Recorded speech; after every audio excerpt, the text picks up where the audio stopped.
आरती ने दुखी स्वर में अपने बड़े भाई रमन को फ़ोन किया और बोली, भैया प्लीज़ आप अपने जीजा जी के पास फ़ोन करके मुझे मायके बुलाने के लिए राज़ी कर लीजिए। प्लीज़ भैया, मैं थक गई हूँ इन सब की सेवा चाकरी करते करते।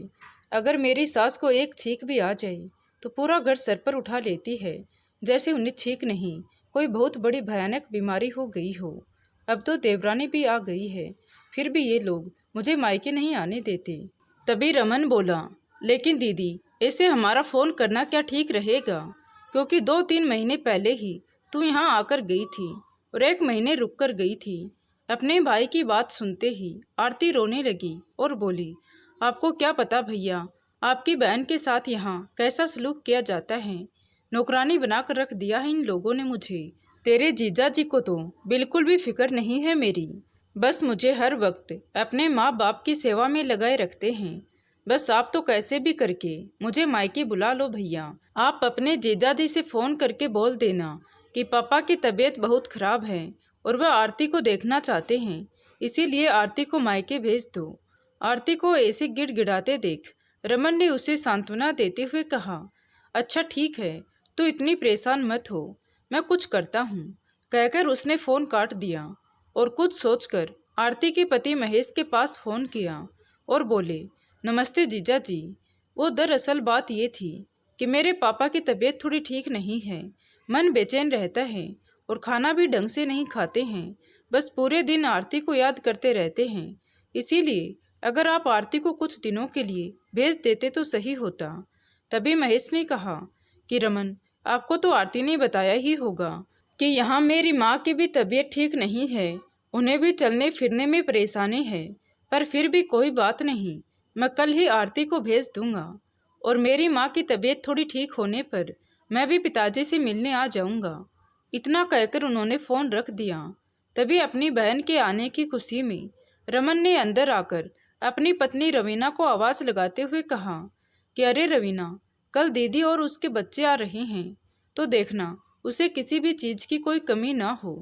बेचारी ससुराल में ही सबकी सेवा चाकरी करते करते थक जाती है, तो जैसा वो कहे उसके मन की कर देना। आखिर मेरी लाडली बहन जो है। रमन ने अपनी पत्नी रवीना को फरमान सुना दिया। तभी रवीना ने अपने पति को आश्वस्त करते हुए कहा, ठीक है, मैं सब संभाल लूँगी, आप चिंता ना करें। क्या भाभी, क्या मैं ये सही सुन रही हूँ कि आरती दीदी फिर से आ रही है? अरे अभी तो उनके बच्चों की भी छुट्टियां नहीं हैं, फिर अचानक कैसे आ रही है? रवीना की देवरानी पिंकी ने घबराहट के साथ कहा। तभी रवीना ने कहा कि अब आ रही है तो आ रही है, वो इस घर की बेटी है, जब चाहे तब यहाँ आ सकती है, हमें उनके बारे में सवाल जवाब करने का कोई हक नहीं है। चलो अब उनकी और उनके बच्चों की फरमाइश पूरी करने की तैयारी में लग जाओ। रवीना कुशल गृहिणी थी, उसकी शादी को 8 साल हो चुके थे। शुरू से ही गृहस्थी की बागडोर रवीना ने ही संभाली थी, क्योंकि उसकी सासू माँ की तबीयत थोड़ी अक्सर खराब ही रहती थी। लेकिन रवीना के लिए भी अपनी ननद सविता और उसके बच्चों की मेहमान नवाजी करना चुनौतीपूर्ण होता था, क्योंकि सविता 2 भाइयों की इकलौती बहन थी, तो बड़े लाड प्यार से पली बड़ी थी। उसकी आंख में एक आंसू भी उसके भाई बर्दाश्त नहीं कर पाते थे, तो इसीलिए सविता का जलवा अपने मायके में कुछ अलग ही था। जिस साल उसका जन्म हुआ था, उस साल उसके पिता को व्यवसाय में बहुत मुनाफा हुआ था, जिसके कारण वह सविता को बहुत भाग्यशाली मानने लगी। इसीलिए शादी के 6 साल बाद भी उसका महत्व अपने मायके में बरकरार था। रवीना की देवरानी पिंकी जॉब करती थी, लेकिन फिर भी घर के कामों में अपनी जेठानी की पूरी मदद करवाती थी। खैर, अगली सुबह सविता अपने बच्चों के साथ मायके आ जाती है। अब शुरू होती है घर की दोनों बहुओं की असली परीक्षा। दीदी ये लीजिए चाय, और चाय पीकर आप नहा धोकर फ्रेश हो जाइए, तब तक मैं गर्मा गर्म नाश्ता बना देती हूँ, घर की छोटी बहू पिंकी ने कहा। तो ननद सविता ने पूछा कि नाश्ते में क्या बनाओगी? दीदी इडली सांभर की तैयारी कर रखी है और बच्चों के लिए सैंडविच, पिंकी ने कहा। तो सविता भड़क उठी कि तुम्हें इडली के सिवा कुछ और बनाना आता भी है या नहीं? आज इडली के बदले डोसा बनाना है, और सुनो, बच्चों के लिए सैंडविच नहीं पोहे बनाने हैं। सविता ने ऐसे ऑर्डर दिया जैसे पिंकी उसकी भाभी नहीं कोई कुक हो। पर दीदी, नाश्ते में सबके लिए डोसा बनाने में काफ़ी वक्त लगेगा और फिर बच्चों के लिए पोहे भी बनाने हैं और उसके बाद दोपहर के खाने की भी तैयारी करनी है, पिंकी ने धीरे से कहा। तभी वहाँ रवीना आई और पिंकी को घूरते हुए बोली कि दीदी ने डोसा कहा है ना, तो डोसा ही बनेगा, चलो डोसा बनाते हैं, कहकर दोनों किचन में आ जाते हैं। क्या भाभी, मैं दीदी से बोल रही थी ना, तो फिर आपने बोलने क्यों नहीं दिया? अरे पिंकी, तुझे नहीं पता, यहाँ बहुओं के बोलते ही घर में बखेड़ा खड़ा हो जाता है। लेकिन भाभी, लेकिन वेकिन कुछ नहीं, चलिए अब जल्दी से पहले चाय पी लेते हैं, फिर सबके लिए डोसे की तैयारी करेंगे, अब तो दिन भर काम ही काम लगा रहेगा, कहकर दोनों नाश्ते की तैयारी में लग जाते हैं। दोनों भाई जितना शांत और समझदार थे, सविता उतना ही नासमझ और जिद्दी थी। उसे तो सिर्फ अपनी जिद पूरी करवाने से मतलब होता था। दोनों भाई अपनी बहन के स्वभाव को समझते थे, पर समझकर भी नासमझ बन रहे थे। बस छोटी है कहकर उसके गलत व्यवहार को भी बढ़ावा देते रहते। पिता कुछ समझाना भी चाहते तो दोनों भाई बीच में ही बोल देते कि पापा आप चिंता ना करें, वक्त के साथ सविता अपने आप ही समझदार हो जाएगी। वक्त बीत गया, लेकिन सविता तो और भी ज़्यादा नक चढ़ी होती जा रही थी। भाग्य से सविता के ससुराल में सब कुछ सही था। सविता के सास ससुर कहने भर के लिए नहीं, बल्कि सचमुच बहू को अपनी बेटी ही समझते थे। एक छोटा देवर और एक ननद थी जो भाई बहन की कमी पूरा कर देते थे।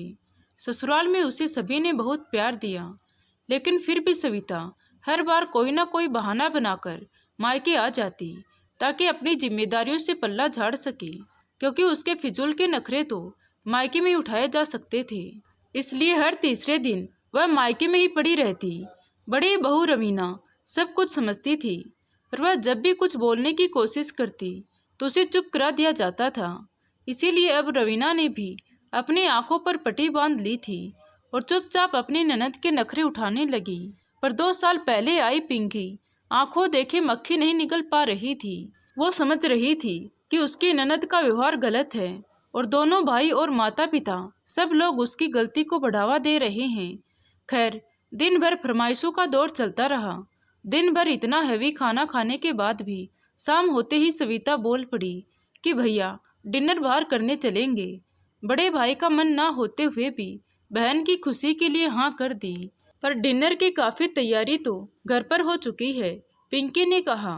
तो सविता मुंह बनाकर बोली, वो माँ पापा खा लेंगे और बाकी का आप दोनों भाभियाँ कल सुबह खा लेना, अभी तो होटल चलते हैं। होटल में पहुंचकर सविता ने सबके लिए अपनी पसंद का खाना ऑर्डर कर दिया, लेकिन तभी छोटी बहू पिंकी ने अपनी पसंद के खाने का ऑर्डर दिया। तभी सविता बोली, अरे भाभी, आज तक तो जो खाना मैं ऑर्डर कर देती थी सब लोग वही खा लेते थे, फिर आज ये दूसरा ऑर्डर क्यों? दीदी, हर व्यक्ति की अपनी एक पसंद होती है, जैसे आपकी है, उसी तरह हमने भी आज अपनी पसंद जाहिर कर दी, पिंकी ने कहा। सविता के मन में अब पिंकी के आने से कुढ़न पैदा हो गई थी, क्योंकि अब तक तो वह मायके में अपना एक छत्तर साम्राज्य मानती थी। उसका साम्राज्य अब उसे डगमगाते हुए नजर आ रहा था। खैर, अगले दिन सुबह 10 बजे सविता सोकर उठी। उठने के बाद उसे पता चला कि पिंकी घर पर नहीं है, वो अपने ऑफिस चली गई है। ये क्या रवीना भाभी, घर के काम से बचने का अच्छा उपाय निकाला है आपकी देवरानी ने। खुद तो सुबह सुबह निकल पड़ी ड्यूटी का बहाना लेकर और पीछे छोड़ गई आपके लिए ढेर सारा काम, सविता ने अपनी बड़ी भाभी रवीना को उकसाते हुए कहा। तो रवीना बोली, नहीं दीदी, ऐसा कुछ नहीं है, सुबह जितना हो सकता था उतना काम करके गई है। मेरी मदद के लिए घरेलू सहायिका भी लगा दी है उसने, फिर अपने ऑफिस से 2 बजे तो आ ही जाती है, उसके बाद भी मेरी पूरी मदद करवाती है। रवीना के मुंह से पिंकी की अच्छाई सुनकर सविता कुछ नहीं बोल पाई और चुपचाप अंदर चली गई। सविता बस पूरे दिन बैठी बैठी अपनी भाभीयों पर हुक्म चलाती रहती। इस बात पर छोटी बहू पिंकी कुछ कहना चाहती तो रवीना उसे समझाती कि थोड़ा सब्र करो, दीदी तो मेहमान है, अब उनसे उलझकर क्यों घर में क्लेश करना। जरा सा भी कुछ कहा तो बेकार में बखेड़ा खड़ा कर देगी और कहेगी कि 2 भाइयों के होते हुए मेरा यहाँ कोई मान सम्मान नहीं है। मैंने तो हाथ जोड़ लिए, अब तो तुम्हारी भी चुप रहने में ही भलाई है। ऐसे ही 15-20 दिन निकल गई। सविता जाने का नाम ही नहीं ले रही थी और ना ही उसके ससुराल से कोई फ़ोन आया। इसी बीच एक बार फिर सविता की फरमाइश पर सब लोग रेस्टोरेंट गए। सविता ने एक के बाद एक कई डिश ऑर्डर कर दी और फिर खाया कम और वेस्ट ज़्यादा कर दिया, पर उसे रोकने की हिम्मत किसी में नहीं थी। हंसी खुशी के माहौल में छोटी बहू पिंकी ने परिवार की कई खूबसूरत फ़ोटो यादगार के रूप में ले ली और अगले ही दिन उन्हें अपने व्हाट्सएप स्टेटस पर लगा दी। 2 ही दिन बाद सुबह सुबह घर के मेन गेट पर घर के दामाद महेश जी ने दस्तक दी। मेन गेट के पास लगे गार्डन में सविता के मम्मी पापा अखबार पढ़ने के साथ साथ चाय की चुस्कियों का आनंद ले रहे थे। डोर बेल बजी तो सविता के पापा ने गेट खोला। अरे दामाद जी, आप अचानक कैसे? पहले से आने की खबर दे देते तो बच्चे आपको लेने आ जाते। सविता ने भी हमें नहीं बताया कि आप आने वाले हैं। सविता के पिता रामनाथ जी बोले और पूरे आदर सम्मान के साथ उन्हें अंदर आने के लिए कहा। पापा जी, आप बताइए, अब आपकी तबीयत कैसी है? आपको देखकर तो लग रहा है कि आपके स्वास्थ्य में काफ़ी सुधार है, महेश ने कहा। तो रामनाथ जी बोले कि अरे दामाद जी, आपसे किसने कहा मेरी तबीयत ठीक नहीं है? अरे मैं तो भला चंगा बैठा हूँ। तभी महेश जी को देखते ही छोटी बहू पिंकी सविता को उठाने उसके कमरे में गई और बोली, सविता दीदी उठिए, जीजा जी आए हैं। इतना सुनते ही सविता घबरा कर उठी और बाहर आकर देखा तो महेश उसके मम्मी पापा के पास बैठा हुआ था।